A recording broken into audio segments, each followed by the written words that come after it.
कीचड़ देखो कितना निकला है चेन में से भाई और बाइक की हालत बहुत बुरी है।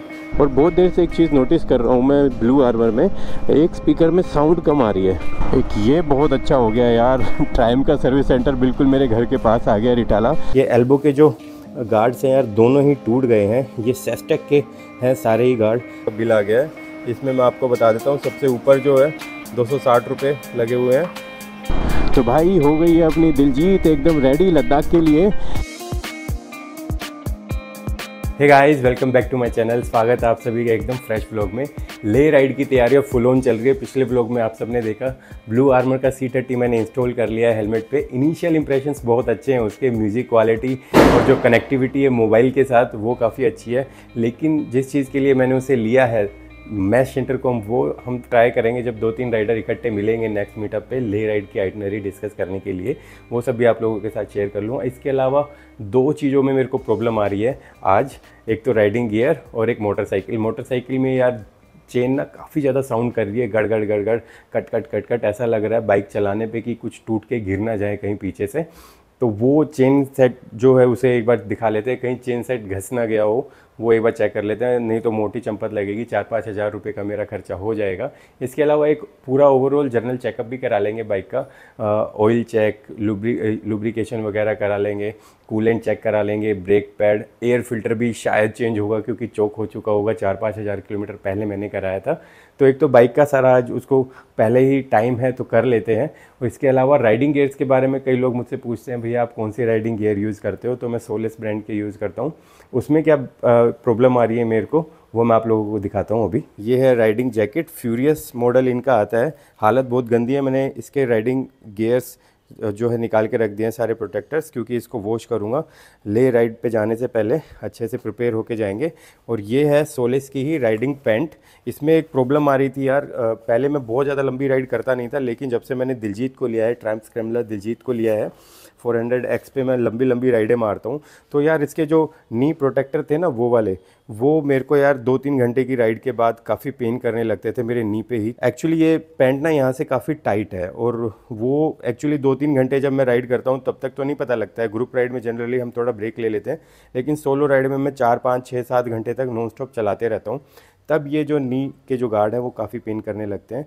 तो मैंने अपने जो रेन लाइनर है सोलेस के, उनमें पानी सीपिन हो रहा था, उन्हें रिपेयर कराने के लिए सोलेस की कंपनी में भेजा था बेंगलोर। लेकिन वहाँ पे वो रिपेयर तो नहीं होके आए। वहाँ पे दूसरा मेरे को ये फ़ायदा हुआ कि मैंने उनसे राइडिंग पैंट का जो ये प्रॉब्लम था वो उनसे डिस्कस किया, तो उन्होंने एक एक्स्ट्रा कपड़ा वो मेरे को यहाँ पे भेज दिया। ये वाली जो लाइन देख रहे हैं ना, ये जो कपड़ा आप हल्का सा डिफ्रेंशिएट हो रहा होगा, ये सेम कपड़ा उन्होंने बाद में भेजा। ये मैंने पहले सिलाई कराया था उज्जैन राइड तक, यहाँ तक दोनों ही लेग्स का। लेकिन मेरे को उज्जैन राइड के बाद भी थोड़ा और ज़्यादा कंफर्टेबल चाहिए था। नी काफ़ी कम हो गए थे ये लोग मेरे को हर्ट करना, लेकिन स्टिल लद्दाख जैसी राइड के लिए मैंने पूरा ही कपड़ा यहाँ से लेके और पूरा राउंड करके वहाँ तक लगवा लिया। 2-2.5 इंच का कपड़ा लगने के बाद पैंट काफ़ी खुल गई है। और एडजस्टमेंट के लिए यहाँ पे ऑलरेडी स्ट्रैप दिए हुए थे, तो इसको मैं एडजस्ट भी कर लूँगा।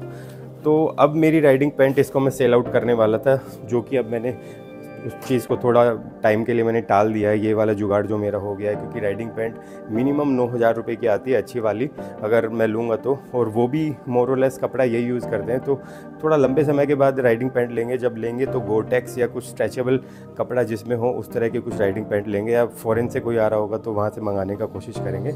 यहाँ पर मेरे को प्रॉब्लम आ रही है, ये मेरे सारे राइडिंग जैकेट के प्रोटेक्टर्स हैं। ये शोल्डर के हैं, ये चेस्ट के हैं, ये बैक का है और ये एल्बो के हैं। ये एल्बो के जो गार्ड्स हैं यार दोनों ही टूट गए हैं। ये सेस्टेक के हैं सारे ही गार्ड। सेस्टेक के ही गार्ड पहले आते थे राइडिंग पैंट के भी, तो वो वाले भी टूट गए थे। उन्होंने फिर मैंने चेंज कराया 4 या 5 साल पहले जब मैंने बाइक ली, तब उन्होंने ये पावर ट्रैक्टर के जो है यहाँ पे लिखा हुआ है ये वाले चेंज करके दिए थे। तो ये वालों का जो क्वालिटी है ना, ये वाले हिप के हैं, इनका क्वालिटी काफ़ी बेटर है सेस्टेक वालों से। टेक्नोलॉजी सेम है, जो जिस तरह के ये हैं लेवल 2 ही हैं सारे, लेकिन ये वाले ब्रेक हो गए। शायद तो स्पीति राइड में मुझसे हुए हैं, -18 में जम गए थे। मैंने जैकेट पहन ली थी और फिर हर बार जब हम सुबह निकलते थे तो जैकेट को, राइडिंग पैंट को पहले थोड़ी देर धूप में डालते थे, ताकि राइडिंग जो ये गार्ड्स हैं थोड़े नरम हो जाएँ। नए जो गार्ड्स हैं एल्बो के के, वो लगभग 2,500-3 हज़ार रुपये के हैं।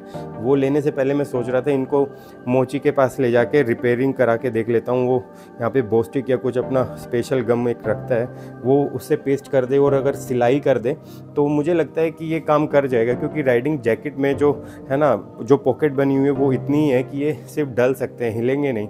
तो पेस्टिंग करा के देखते हैं और सिलाई करा के देखते हैं क्या इसको मोची कर पाएगा। नहीं कर पाता है तो फिर नए ले लेंगे, अदरवाइज पहले टेस्टिंग इसी पे होगी। ठीक है, फिर 8 बजे तक आता हूँ। हाँ, तो दे दिया है, मोची भाई साहब कह रहे हो जाएगा, बाकी देखते हैं। नहीं हुआ तो फिर एल्बो गार्ड नए खरीदने पड़ेंगे, जो कि फिर से मेरे को 2-2.5 हज़ार रुपये का चटका लगेगा अगर ये चिपक जाएंगे। और जैकेट में डलने के बाद इनसे ज़्यादा प्रॉब्लम तो नहीं होनी चाहिए, क्योंकि जैकेट में स्पेस ही इतना नहीं होता है कि ये इधर उधर भागे, बहुत कम लिमिटेड स्पेस होता है। एक ये बहुत अच्छा हो गया यार, ट्राइम का सर्विस सेंटर बिल्कुल मेरे घर के पास आ गया रिटाला। तो आ गया है अपना ट्राइम का सर्विस सेंटर, और ये अभी नया नया बना है ना यार, तो ज़्यादा भीड़ भाड़ भी रहती नहीं है यहाँ पे, ये भी एक बेनिफिट है। तो सबसे पहले हो रही है चेन क्लीनिंग, और फिर एयर फिल्टर वगैरह चेक कराएंगे यार, कूलेंट ऑयल लेवल चेक सारे। कीचड़ देखो कितना निकला है चेन में से भाई और बाइक की हालत बहुत बुरी है। वॉशिंग भी कराएंगे इसका, टाइम मिला तो, क्योंकि मैं थोड़ा सा लेट हो गया हूँ वहाँ जाने में। डिस्क पैड चेंज होंगे, क्योंकि काफ़ी दिन पहले जून में मैंने चेंज कराए थे, 7 या 8,000 किलोमीटर हार्डली चली हुई थी तब। रियर डिस्क ब्रेक देखो, जो एक तरफ का वो तो बिल्कुल घस ही गया है, हार्डली 400-500 किलोमीटर चल पाता, और एक जो थोड़ा है चल जाता है 1000-1200 किलोमीटर, तो मैंने चेंज करा लिया। मैंने अभी एलेक्स भाई से पूछा कि क्या ये मेरी बाइक में प्रॉब्लम आ रही है, एक डिस्क पैड ज़्यादा घिस रहा है एक कम, तो बोल रहे नहीं, पीछे ना एक्चुअली सिंगल पिस्टन है, तो वो एक तरफ से धकेलता है, एक ही तरफ से खींचता है ब्रेक पैड्स को। तो ये दूसरी बाइक के इन्होंने निकाल के दिखाए हैं, उसके भी एक ज़्यादा घिसा हुआ है, एक कम। और ये सिर्फ स्पेशलाइज्ड है जो 400 के लिए ही है। यहाँ पे आपको प्रॉपर ट्रीटमेंट मिलेगा 400 बाइक्स का, सिर्फ 400 बाइक्स का मिलेगा, क्योंकि इनके पास बड़ी बाइक्स है नहीं। तो अभी भीड़ भाड़ भी ज़्यादा नहीं है, बहुत सारे लोगों को मालूम भी नहीं होगा कि यहाँ पे नया खुल गया है। तो आप जो दिल्ली NCR या हरियाणा सोनीपत इस तरफ के लोग आते हैं, तो वो आप यहाँ पे आके अपना काम यहाँ पे भी करा सकते हैं, एक ऑप्शन और है। और ये खुल गया है अपना भाई एयर फिल्टर, जिसका मुझे डर था। एक्चुअली मुझे मालूम ही था ये चौक हो चुका होगा पूरा, ये देखो पूरा ही अंदर से चौक हो रखा है। और ये नया है, ये देखो भाई ऐसा नया होता है और बहुत चौक वाला होता है। थैंक यू एलेक्स भाई। ये स्टोर मैनेजर है रिटाला ट्राइम पे, बग्गा ट्राइम पे ना, ये बग्गा लिंक ट्राइम, ये वर्कशॉप मैनेजर है, स्टोर मैनेजर वो अंदर है। इंजन ऑयल भी थोड़ा सा कम है, तो ये छोटी छोटी शीशियाँ आती है प्रोल्यूब की 10W50 की, ये 100 ml की है, MRP 115 है। तो ये भी 2 डब्बी डाल के देख रहे हैं, अगर इससे फुल हो जाता है तो इससे काम चल जाएगा। बाकी कूलेंट भी थोड़ा सा कम था, वो भी टॉपअप किया है राहुल ने। तो बिल आ गया है टोटल 1414 का, 1400 रुपये का बिल आ गया है। इसमें मैं आपको बता देता हूँ, सबसे ऊपर जो है 260 रुपये लगे हुए हैं ब्रेक पैड के। फिर प्रोल्यूब फ्यूल सिस्टम, एक जो फ्यूल टैंक जब फुल कराऊंगा वो मैंने रख लिया है टैंक बैग में, उसमें डाल दूंगा, फ्यूल टैंक के अंदर डालना होता है, जिसकी वजह से टोटल बॉडी और फ्यूल टैंक क्लीन हो जाएगा। ये एलिमेंट, ये एयर फिल्टर है 338 रुपये का। ये 2 छोटी छोटी बॉटल डली है 100 रुपीज़ पर, तो ये 230 रुपये उसके। और टोटल जो लेबर का लगा है चार्जेस वो 491 रुपये, लगभग 500 रुपये लेबर है, और जो सामान डला है वो डला है 923 रुपये। टोटल बिल बना 1414 रुपये। तो ठीक है, ले राइड के लिए इतना तो बनता है भाई। तो भाई हो गई है अपनी दिलजीत एकदम रेडी लद्दाख के लिए। लेकिन यस, थोड़ा बहुत जो काम था ये कराने के बाद काफ़ी शांति मिल रही है, और अब चेन काफ़ी साइलेंट चल रही है। चेन ल्यूब और टाइट भी किए उन्होंने, एयर फिल्टर चेंज हो गया, ऑयल टॉपअप हो गया, कूलेंट टॉपअप हो गया, और बाकी जनरल चेकअप कर लिया उन्होंने एक बार टेस्ट राइड लेके। बाकी कोई कमी नहीं है इसमें। बस अब लद्दाख जो 2-2.5 हज़ार या 3 हज़ार किलोमीटर की हमारी राइड है वो पीसफुली कंप्लीट हो जाएगी।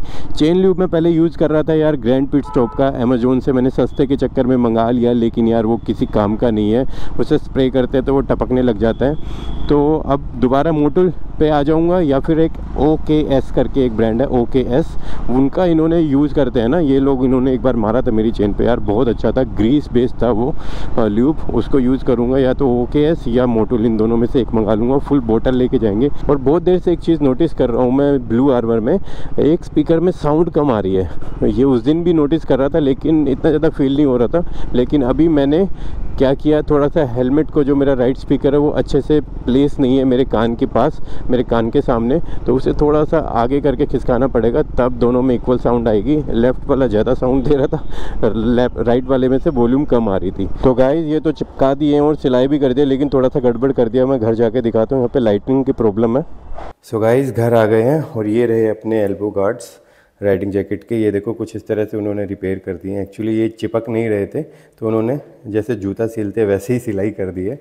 लेकिन यार इसका ना जो स्टफ़ है वो एक्चुअली बेकार है, ये ड्राई हो चुके हैं, बेकार हो चुके हैं। गार्ड्स मुझे नए लेने होंगे।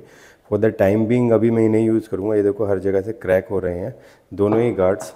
और ये सेफ्चेक वगैरह के जो भी अगर गार्ड्स आपकी जैकेट में कोई जैकेट लेने जा रहे वाले हों तो थोड़ा अवॉइड ही करना है। सेफ्चेक वगैरह बेकार है, इनका थोड़ा हाइप ज़्यादा क्रिएट किया हुआ था। और अभी मैं इन्हीं को चलाऊंगा क्योंकि अभी थोड़ा बजट प्रॉब्लम है, क्योंकि मैंने एक बहुत ज़रूरी चीज़ मंगाई हुई है और वो आइटम यार बहुत महंगा है मेरे लिए। फॉरेन कंट्री से मंगाया, अगर वो आ जाता है तो आने वाले मेरे व्लॉग्स का जो लेवल है वो थोड़ा अपग्रेड हो जाएगा। और ले राइड का जो पूरा एक जो पैकिंग का अगर वीडियो आप लोग देखना चाहते हैं तो वो मेरे को बता दीजिए, क्योंकि मैं पिछले 10 साल से मोटरसाइकिल राइडिंग कर रहा हूँ और अब स्टफ़ बहुत ज़्यादा लिमिटेड और जितना भी ज़रूरत का सामान है उस हिसाब से मैं कैरी करूँगा। तो बहुत सारे लोग ले जाते हैं तो बहुत ज़्यादा ओवर लगेज लेके जाते हैं और बाइक गिरती है तो उठाने में प्रॉब्लम आती है। लगेज इतना हैवी होता है कि बाइक का बैलेंस आउट होता रहता है। और ये सब अगर आपको देखना है तो प्लीज़ मेरे को कमेंट सेक्शन में बता दीजिए, मैं उसका भी एक वीडियो बना दूंगा। और आगे आने वाले ब्लॉग्स के लिए यार मेरे को सपोर्ट कीजिए और चैनल को सब्सक्राइब कीजिए। वीडियो अच्छा लगा हो तो लाइक कीजिए। आज के लिए टाटा बाय बाय, हasta la vista।